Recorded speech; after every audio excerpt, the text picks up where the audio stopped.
Good morning, Kevin here, and I've got Cynthia with me. Morning. And we are on our own. No, Steve. Where's Steve? I don't know, in the Caribbean or In the somewhere? Caribbean. But it's a beautiful sunny day. We don't care. We've got sunny skies, but it's cold. It's not bad. Anyway, we are in West Dean, a little hamlet of West Dean, just to the north of Chichester. Yeah, just to the north of Chichester. And everywhere you look, it's flint built, as you can probably see from the wall behind us. But this is the church entrance just here to St Andrew's. It's the parish church of West Dean. As you can see, again, totally flint built. And I'll give you some more details about it in a moment. But there we have, like a Norman shaped tower. But let's go on into the gates. We don't know if we can get into the church yet because we've only just arrived. But this is this church of St Andrews is a Saxon building. I'm going to go round to the north side of the church. And it's dating back to the Norman Conquest, but it was severely damaged by fire in 1934, and pretty much the whole of the inside was destroyed. There was a report in the Times newspaper in November 1934 saying that the fire brigade were practically helpless because of the lack of water, which was because of a drought that they'd had for about 3 years. And you can see it's rendered on this side with buttresses, but very clear leaded light windows. So there we go, that's the north side of the church. This is a cemetery here, but there is another cemetery nearer the A286, which is just to the north of us. So this is it. As I said, totally flint built with a few corners of brick. And it looks like they've had a problem here with moles. Just look at this lot. So anyway, let's have a continue round. I'm at the west end now. So let's just continue round this way and have a look what else we can see here. Huge buttress here, just to my left. Look at this, huge, another one there. But the church is actually partly in the grounds of West Dean House, and then part of it is in the village. And that there, to my right hand side, is West Dean House. Again, very similar.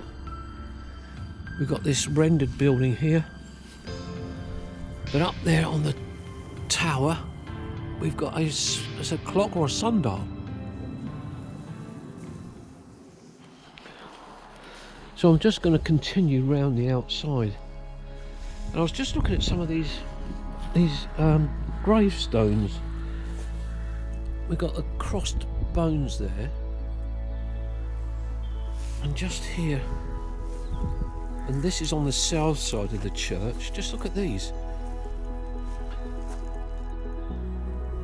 Depicting different this must be one family, I think, because all the headstones are very similar. I mentioned just now that the building over there is the West Dean House, but that's actually West Dean College now, and they've got huge gardens there which you can go and walk round. There is a fee to pay, and I can't remember what that is. Well, let me just back away from the church, come down this way, show you the south side, as I mentioned just now, rendered. But a very sort of sunny spot to pick up the sun here. And I said about the fire earlier on that gutted the inside. Pretty much the whole of the restoration was done by Frederick Etchells. Continuing on this side a little bit. we've got the path just here in front of me going up to the door on the south side, which leads straight to West Dean House. So they'll have had an entrance through to the church. But, you know, fairly plain looking church, but the tower is rather impressive. I rather like that tower. Let me just have a look, see what we've got on the east end of the church, and then we'll be able to hopefully get into the church, have a look round in there. Here we are on the east end now. Obviously got a problem with a leak. They've got some plastic up there. It looks as if there's a stained glass window on this east end, and hopefully we'll be able to see that more when we get inside. So I'm going to come back round this way.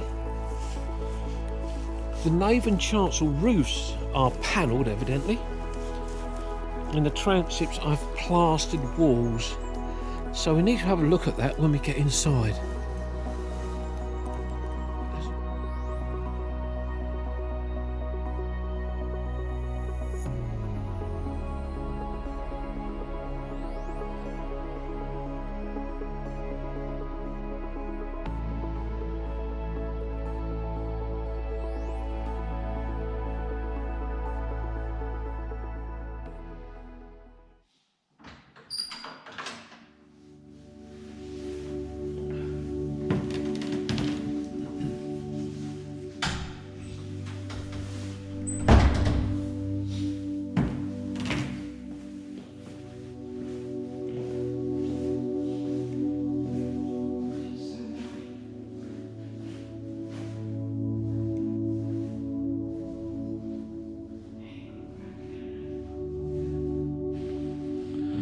So let's continue into the church. In fact, I've just gone past the font, which I'll show you in a little while. But I think I mentioned outside that about the panelled roofs, and here we are. Look at this one. This is in the nave, and I'll just turn round and show you back that way. These huge oak beams that are going across, and that is pointing up towards the gallery that is in the west end of the church. And I'll continue round, and I mentioned about the leaded light windows being clear glass in here. So let me head back into this bit now. Just look at this panelling here. Look at this. The blue is just wonderful. Isn't that lovely?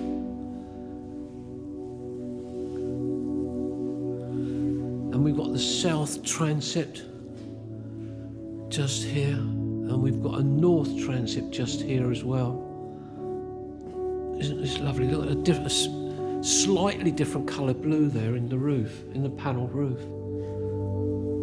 And just in front of me, we've got a piano.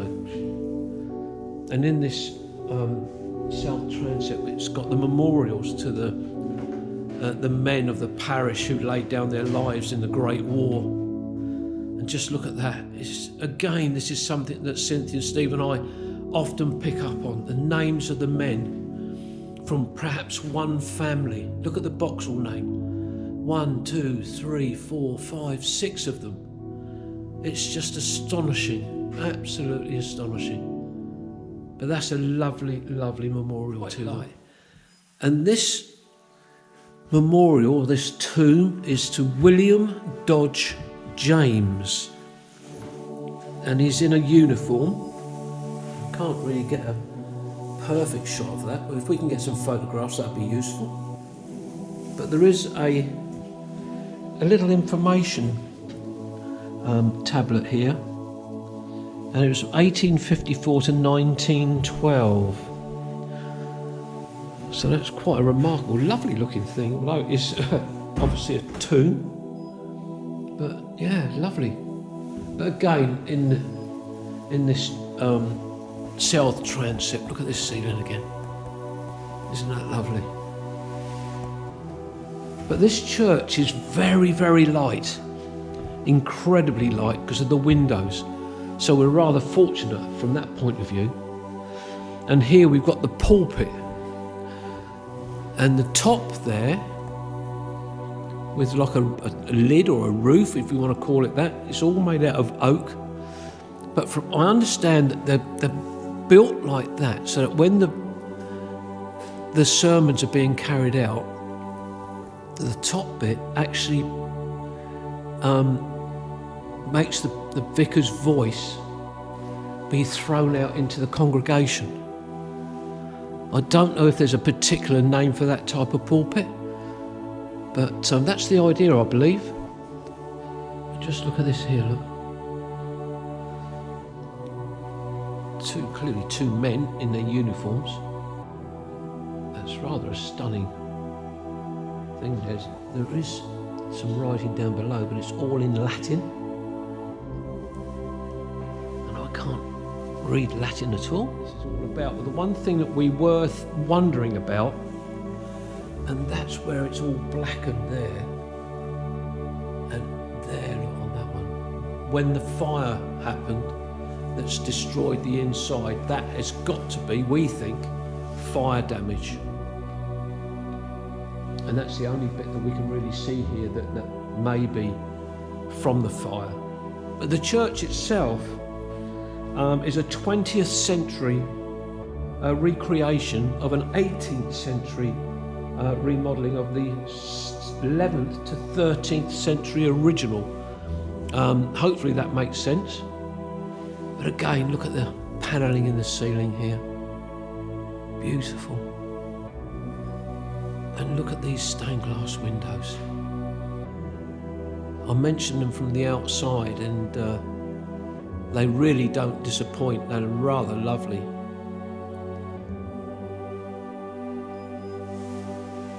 Got a wooden altar with some gold lettering on the front. Beautiful. From the outside, you don't expect what we've seen inside today. It looked as if it might be a very plain church, which it is. There's not much on the walls, but it's a lovely church.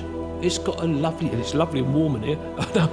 It is a lovely warm church, that's one thing. But I'm looking back now towards the gallery on the west end, and it's a curved gallery sweeping right across the church there, and of course, as you can see, the organ pipes up there. But a lovely church, lovely church. Just here on my right hand side, clearly this must have been a doorway or something at one point, because you've got the old surround of the stonework there, which is rather lovely. It's really nice. I really like this church. And as I mentioned about the font is just here.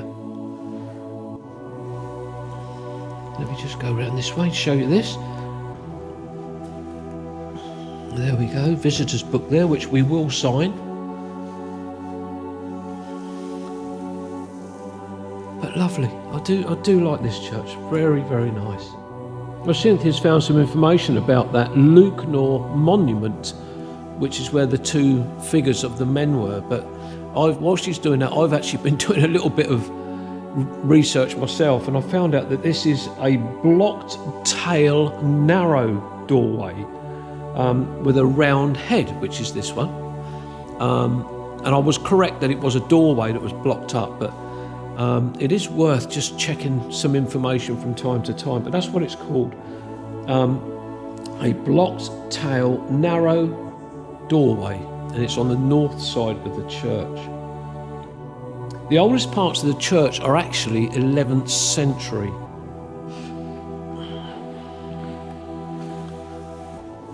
And something else that I did find out when I was doing a little bit of research is that the sundial, which I pointed out earlier on the outside, is dated 1726. But Cynthia found out some information about this earlier on, and just here, which is all there, and it's some of it's in, as I said, on the main tomb, it's Latin, but we have got a transcription of the Latin inscription on the tomb here, and a monument. Well, whether we're allowed to or not, Cynthia and I are now standing in the gallery looking down into the church. And when you're up here, it is actually quite high. But look how close we are to these beams in the ceiling.